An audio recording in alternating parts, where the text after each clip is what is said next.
बिस्मिल्लाहिर्रहमानिर्रहीम सल्लल्लाहु अलैहि वसल्लम। रिव्यू एक्सरसाइज चैप्टर नंबर 5 और इसका जो नेक्स्ट क्वेश्चन है वो है क्वेश्चन नंबर 3।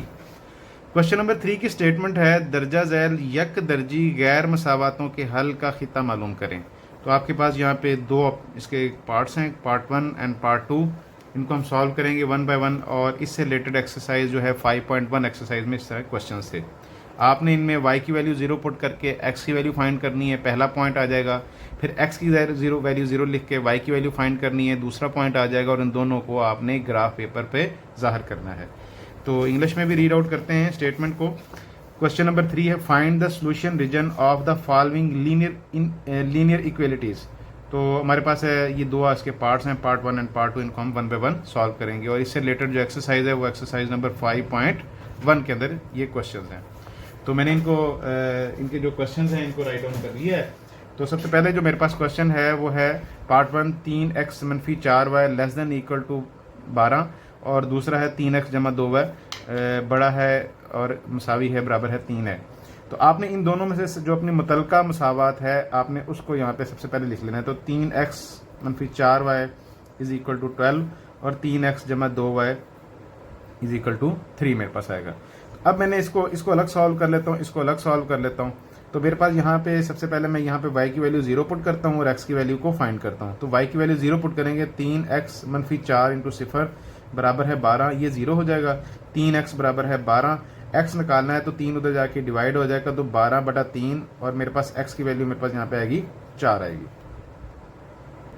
और इस तरह जो आपके पास यहाँ पे जब 4 निकला तो जो पॉइंट आपके पास बनता है 4,0। तो x की वैल्यू 4 है, y की वैल्यू 0 है, तो ये आपके पास जो पॉइंट बन गया। नेक्स्ट है जैसे आपने y0 पुट किया, अब हम x0 पुट करेंगे और y की वैल्यू फाइंड करेंगे। तो स्टेटमेंट यही रखेंगे, 3x - 4y बराबर है 12। x0 पुट करते हैं, 3 इंटू 0 - 4y बराबर है 12 माइनस 4y बराबर है 12 क्योंकि ये सारा 0 हो गया और y निकालना है तो 12/-4 और y की वैल्यू मेरे पास यहाँ पे निकलेगी -3 निकलेगी। तो जब इसको पॉइंट बनाएंगे तो मेरे पास जो पॉइंट बनेगा 0, -3। पहले x की वैल्यू लिखेंगे, बाद में y की वैल्यू लिखेंगे। तो मेरे पास यहाँ पे जो पॉइंट बनते हैं इस इक्वेशन से वो पॉइंट बनते हैं 4,0 और दूसरा पॉइंट बनता है 0, -3। ये दोनों पॉइंट इससे बन रहे हैं। इसके साथ ही जो दूसरी आपके पास यहाँ पे जो मुतलका मसावत आपने यहाँ पे लिखी है 3x जमा 2y बराबर है 3, तो इसमें भी हम y की वैल्यू 0 पुट करेंगे और x की वैल्यू लिखेंगे, निकालेंगे। तो 3x जमा 2 इंटू 0 बराबर है 3, तो 3x बराबर है 3 और x बराबर है 3 उस साइड पे जाके डिवाइड हो जाएगा तो आंसर निकलेगा 1। तो मेरे पास यहाँ पे जो पॉइंट बन रहा है वो 1,0 1,0 मेरे पास यहाँ पे पहला पॉइंट बन गया। इसी इक्वेशन को दोबारा लिखेंगे तो 3x जमा 2y बराबर है 3। अब आप जैसे आपने y इज इक्वल टू 0 पहले पुट किया था, हम x0 पुट करेंगे जैसे हमने यहाँ पे किया था। तो x0 पुट करेंगे तो y की वैल्यू निकालेंगे, 3 इंटू 0 जमा 2y बराबर है 3, ये 0 हो जाएगा तो 2y बराबर है 3 और y की वैल्यू मेरे पास यहाँ पे निकलेगी 3/2 यहाँ पे निकलेगी। ठीक है, तो अब आपके पास यहाँ पे जो पॉइंट बन रहा है वो 0,3/2 बन रहा है क्योंकि ये x की वैल्यू है, यहाँ पे जो वैल्यू है y की। तो इस इक्वेशन को इस्तेमाल करते हैं आपको जो दो पॉइंट मिले वो है 1,0 और दूसरा है 0,3/2 मेरे पास यहाँ पे पॉइंट बन जाते हैं। अब आपने इनको ग्राफ पेपर पे जाहिर करेंगे। तो सबसे पहले मेरे पास ये मैंने ग्राफ बना लिया। तो ये मेरे पास x एक्सिस है, ये y एक्सिस है, ये -x एक्सिस है और ये -y एक्सिस है। तो ये यहाँ पे हम देखते हैं वैल्यू x पे 4 तक मैक्सिमम जा रही है और माइनस वाली साइड पे प्लस वाली साइड पे 3/2 का मतलब होता है 1.5 और -3 माइनस वाली साइड पे जा रही है, -x वाली साइड पे कोई भी नहीं जा रही। तो मैं यहाँ पे लगा लेता हूँ, इक्वल लगा लेता हूँ 0, 1, 2, 3, 4। इसी तरह 1, 2, 3 और 4, -1, -2, -3, -4। तो यहाँ पे भी -1, -2, -3 और -4। तो मैंने x एक्सिस प्लस में और माइनस में, इसी तरह y एक्सिस प्लस और माइनस में 4 तक के मैंने पॉइंट इनके लगा दिए। सबसे पहला पॉइंट है 4,0। तो x पे वैल्यू 4 है और y पे 0 है। x पे 4 है लेकिन y पे ये 0, तो मेरे पास ये वाला पॉइंट बनेगा 4,0। मेरे पास एक पॉइंट ये मिल गया। इसी से रिलेटेड दूसरा पॉइंट है 0 एंड -3। तो 0 और -3 वाला जो पॉइंट है x पे 0 है लेकिन y पे -3 है, तो मेरे पास ये वाला पॉइंट बनेगा। तो ये वाले इन दोनों इस पॉइंट का नाम है 0, -3। तो इन दोनों पॉइंटों को मैं आपस में मिला दूंगा। जब इन दोनों पॉइंट्स को मैं आपस में मिलाऊंगा तो ये मेरे पास कुछ इस तरह की सूरत बनेगी। ये मेरे पास ये लाइन बन गई।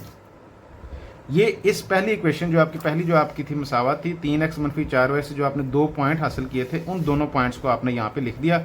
और आप यहाँ पे इसके ऊपर वो इक्वेशन भी लिख दें जो मेन इक्वेशन थी 3x minus 4y less than equal to 12। ये उससे आपने इन 2 पॉइंटों को यहाँ पे नंबर लाइन इस ग्राफ पेपर पे जाहिर किया है। अब दूसरा आपका पॉइंट है 1 0 एंड 0 3/2। तो 1 0 सबसे पहले x की वैल्यू 1 है और y की वैल्यू 0 है। x पे 1 है और y पे 0 है, तो मेरे पास ये वाला पॉइंट बनता है 1 एंड 0। दूसरा है 0 एंड 3/2। 3/2 का मतलब होता है 1 एंड हाफ। तो मेरे पास यहाँ पे है x पे वैल्यू 0 है और y पे वैल्यू 1 एंड हाफ, का मतलब है 1 एंड 2 के बिटवीन में मेरे पास ये वाला पॉइंट बन रहा है यहाँ पे। तो ये पॉइंट बनता है 0 एंड 3/2। इन दोनों पॉइंटों को मैं आपस में मिला दूंगा। इन दोनों पॉइंट्स को जब मैं आपस में मिलाता हूँ तो मेरे पास ये कुछ इस तरह की ये डायग्राम ये इस तरह बन जाती है। अब मैंने उसको हाईलाइट भी करूंगा कि कौन से एरिया को। तो अब मैं स्टेटमेंट को सबसे पहले देखता हूं, तो वो कहता है कि 3x मनफी 4y less than equal to 12 है और यहाँ पे 3x जमा 2y greater than equal to 3 है। तो यहाँ पे लेस है, यहाँ पे ग्रेटर है। तो जब लेस और ग्रेटर होता है तो हम अपर वाले जो पोर्शन होते हैं उसको हम हाईलाइट करते हैं। तो इसमें ये वाला जो हिस्सा है, इस वाले हिस्से को मैं हाईलाइट कर दूंगा। तो ये वाला हिस्सा जो इसका रिक्वायर्ड इसका जो आंसर होगा। क्वेश्चन नंबर 3 था, आई थिंक ये 3 था, उसका पार्ट 1 ये कंप्लीट हो गया। अब हम करते हैं इसका सेकंड पार्ट। सेकंड पार्ट की जो एक स्टेटमेंट है वो स्टेटमेंट है 2x जमा y less than equal to 4 और x जमा 2y less than equal to 6। तो वही तरीके अगर यूज़ करेंगे तो सबसे पहले इसमें से मुतलका मसावत लिखते हैं। तो 2x जमा वाई बराबर है 4 और x जमा 2y बराबर है 6। तो इसमें से y की वैल्यू 0 पुट करेंगे, x की वैल्यू लिखते हैं। तो y की वैल्यू 0 मेरे पास है, 2x जमा y की वैल्यू है 0 बराबर है 4, 2x बराबर है 4। x निकालना है तो दो साइड पे जाके डिवाइड आ जाएगा 4/2। तो x की वैल्यू मेरे पास कितनी निकली, 2 निकली। तो इस तरह मेरे पास जो पॉइंट होगा वो 2,0। x पे 2 है, y पे मेरे पास उसकी जो वैल्यू है वो 0 है। अब जैसे y की वैल्यू 0 पुट की थी, अब मैं x की वैल्यू 0 पुट करता हूँ। x इक्वल टू 0 और y की वैल्यू फाइंड करते हैं। तो x 0 पुट करते हैं, स्टेटमेंट यही दोबारा लेंगे। 2x जमा y बराबर है 4। x 0 है, 2 इंटू 0 जमा y बराबर है 4। ये 0 है जमा y बराबर है 4। तो यहाँ पे मेरे पास जो वैल्यू निकलती है y इज इक्वल टू 4। तो जो पॉइंट निकलता है 0,4, जिसमें 0 x की जगह पे है और जो 4 है वो y की जगह पे है। अब इसके बाद ये मेरे पास 2 पॉइंट निकले, 2 और 0 एंड 0 एंड 4। अब जो दूसरा पॉइंट है इसको इस वाले साइड को भी हम सॉल्व करते हैं। तो इस वाली साइड में हम y is equal to 0 put करेंगे और x की वैल्यू फाइंड करेंगे। तो y is equal to 0 put करते हैं, x जमा 2 इंटू 0 बराबर है 6। x बराबर है 6, ये हिस्सा 0 हो जाएगा तो x की वैल्यू आई 6। तो आपके पास जो पॉइंट आता है 6,0। तो ये मेरे पास नंबर लाइन ग्राफ पेपर पे ज़ाहिर करने के लिए ये पॉइंट आ गया 6,0, जिसमें 6 x पे है और 0 y की पोजीशन पे है। अब दोबारा यही स्टेटमेंट लिखेंगे, x जमा 2y बराबर है 6। अब x 0 पुट करेंगे और y की वैल्यू निकालेंगे हम इससे। यहाँ से x की वैल्यू 0 पुट की, जमा 2y बराबर है 6। 2y is equal to 6y निकालना है तो 6 2 डिवाइड हो जाएगा। तो y की वैल्यू मेरे पास कितनी निकली, 3। तो मेरे पास जो पॉइंट बनता है 0,3 बनता है। तो पहली मसावत को हल करके जो आपको 2 पॉइंट मिलते हैं वो 2,0 एंड 0,4 ये 2 पॉइंट मिले। और दूसरी मसावत को हल करके ये 2 पॉइंट मिलते हैं 6,0 और 0,3। मेरे पास ये 2 पॉइंट बनते हैं। अब आपने इन दोनों पॉइंटों को नंबर लाइन पे जाहिर करना है। तो यहाँ पे अगर हम देखेंगे तो इसमें तमाम वैल्यूज जो पॉजिटिव है, इसका मतलब है ये जितने भी ग्राफ पे वैल्यू जा रही हैं वो positive side, positive x axis में, पॉजिटिव वाई एक्सिस पे हैं। तो मैं ग्राफ पेपर पे ये मैं इस तरह बना देता हूँ।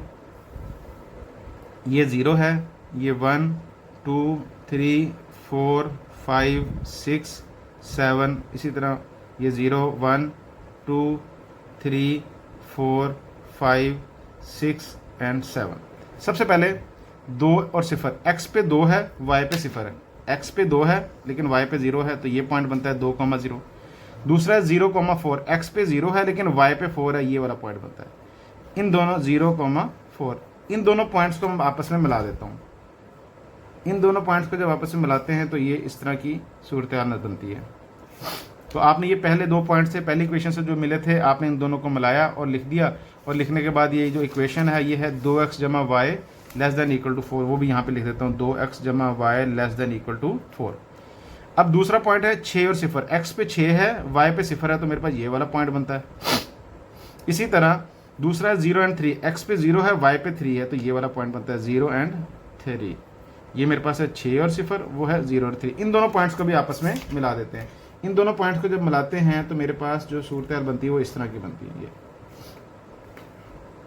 और यहाँ पे भी इसके साथ भी मैं इक्वेशन लिख देता हूँ, x जमा 2y less than equal to ये 6। ये इन इक्वेशन में से मुतलका मसावत को निकाला और उससे हमने 2 पॉइंट्स हासिल किए जो 0 और 3 और 6 और 0 है। अब आपका ग्राफ पेपर यहाँ मुकम्मल हो गया। अब आपने एरिया शेड करना है, तो एरिया शेड करने के लिए सबसे पहले मैं स्टेटमेंट को पढ़ूंगा। तो स्टेटमेंट मेरे पास है, देखें, 2x जमा y less than equal to 4, x जमा 2y less than equal to 6। अच्छा, अगर याद हो आपको पहले क्वेश्चन के अंदर एक लेस में था एक ग्रेटर में था, तो मैं अपर वाले पे एरिया को मैं शेड करता हूँ। अब चूंकि लेस देन है दोनों साइडों पे, तो लेफ्ट साइड वाला जो एरिया है इस सारे हिस्से को मैं यहाँ पे शेड करूँगा, तो मेरे पास जो हिस्सा बनेगा वो ये वाला हिस्सा बनेगा। तो इस एरिया को मैंने ये शेड कर दिया, तो ये मेरा रिक्वायर्ड आंसर यहाँ पे होगा। और इसके साथ ही क्वेश्चन नंबर 3 के जो 2 पार्ट्स थे वो कंप्लीट हो गए। अस्सलाम वालेकुम।